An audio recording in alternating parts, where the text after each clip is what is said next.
DNA, the blueprint for protein synthesis.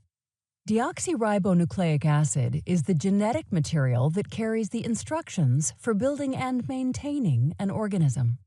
DNA is found in the nucleus of most living cells and is organized into long strands called chromosomes, each containing numerous genes. Genes act like recipes, instructing the cell on how to build specific proteins.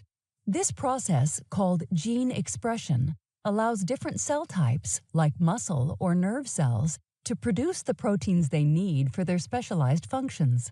In biopharmaceutical manufacturing, this same principle is applied by using host cells, such as bacteria, yeast, or mammalian cells, to express therapeutic proteins.